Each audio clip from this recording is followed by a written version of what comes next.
મજામાં ને? જો તમને ઘનમૂળ શોધતા નથી આવડતું તો આ વિડીયો પર બરાબર જગ્યાએ આવ્યા છો. તો વિડીયોની અંદર ઘનમૂળ શોધતા આવડી જશે.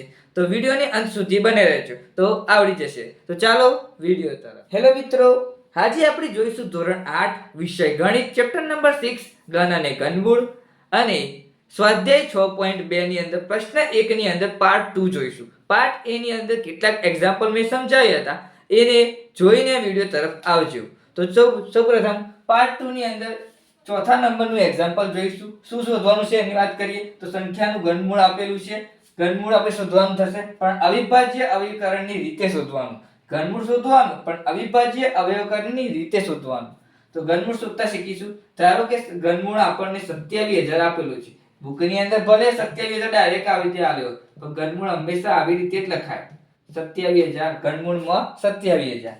તો શોધવાનું છે ઘનમૂળ 27000 નું. 27000 ના હવે પાડી દીધા 13500 દુ 27000, 67 6750 દુ 13500, 3375 દુ 6750, 1125 તારી 3375, 375 તારી 1125, 125 તારી 375, 25 125, પાયો 25 1 25 5. તો આવી રીતે હવે પાડી દેવાના. સૌપ્રથમ જોઈ લઈએ તો જો 27000 ના હવે પાડી દીધે.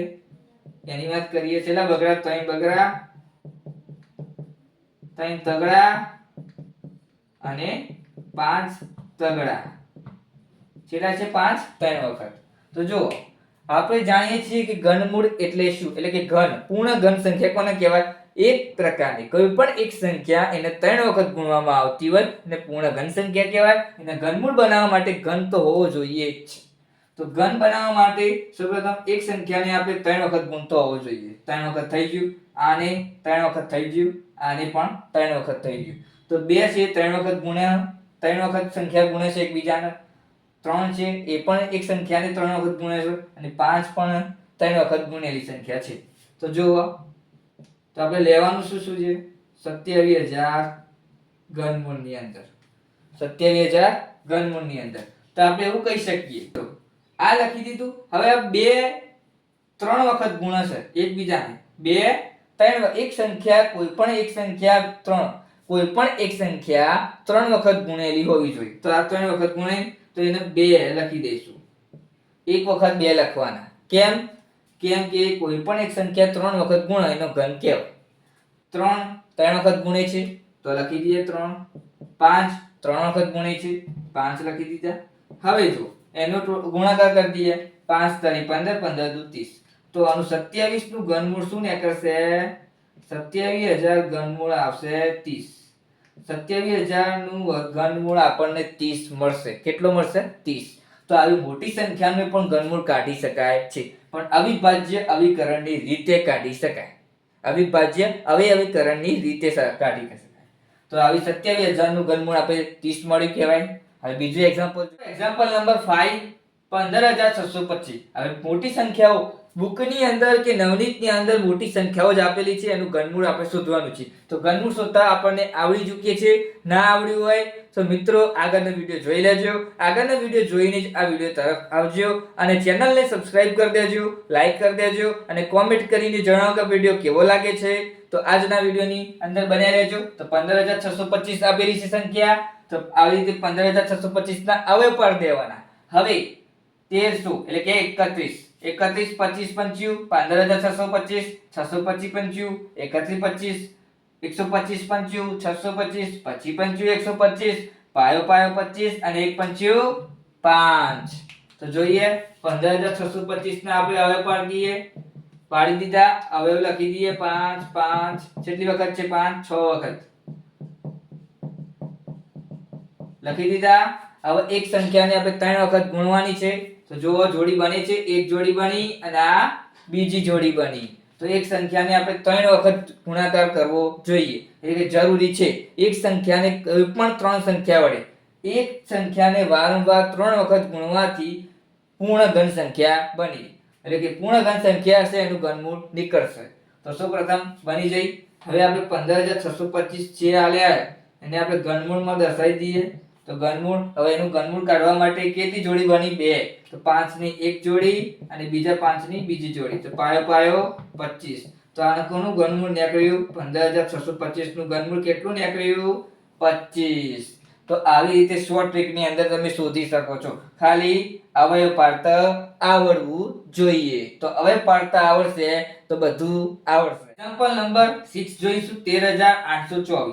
હવે એક્ઝામ્પલ ની અંદર મારી સાથે તમે પણ ગણતા રહેજો, જે તમને તમારી પ્રેક્ટિસ પણ થઈ જાય અને દાખલો આવડી જાય. તો ઘનમૂળ શોધતા ના આવડતું હોય તો વિડિયો પર બનાવી લેજો અને સાથે મારી સાથે ગણતા રહેજો. ખાલી અવયવ હું પાડીને આપું છું, તમે દાખલો ગણતા રહેજો મારી સાથે. તો સૌપ્રથમ 13824 આપેલા છે, એને આવી રીતે અવયવ પાડી દેવાના. 6912 દુ 13824, 3456 દુ 6912, 1728 દુ 3456, 8864 દુ 1728, 432 દુ 864, 216 દુ 432, 108 દુ 216, 54 દુ 108, 27 દુ 54, 9 તરી 27, 3 તરી 9 અને 1 તરી 3. આવી રીતે હવે પાડી દેવાના. સૌપ્રથમ 13824 બરાબર કેટલા હવે પાડવાના? જો બગડા કેટલા છે? 3 3 6 9 9 બગડા છે. 2 ગુણ્યા 2 ગુણ્યા 2 ગુણ્યા 2 ગુણ્યા 2 ગુણ્યા 2 ગુણ્યા 2 ગુણ્યા 2 ગુણ્યા 2 ગુણ્યા 3 ગુણ્યા 3 ગુણ્યા 3. હવે જો 3 6 9 અને 3 બીજા. તો જો કોઈ પણ એક સંખ્યાને ફરીથી હું સમજાવી દઉં કે કોઈ પણ એક સંખ્યા આપેલી એને 3 વખત ગુણતો હોવી જોઈએ, તો જ એને પૂર્ણ ઘન સંખ્યા કહેવાય. તો સૌપ્રથમ એક સંખ્યાને આપણે 3 વખત ગુણી, એક જોડી બની. બીજી સંખ્યા 2 આપેલી છે, એને પણ 3 વખત ગુણી, બીજી જોડી બની.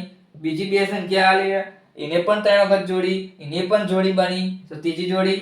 અને 3 સંખ્યા આપેલી, એને 3 વખત એટલે કે 3 વખત ગુણી, એને પણ જોડી બની જઈ. તો 1 2 3 ને 4 ચાર જોડી બની જઈ કહેવાય.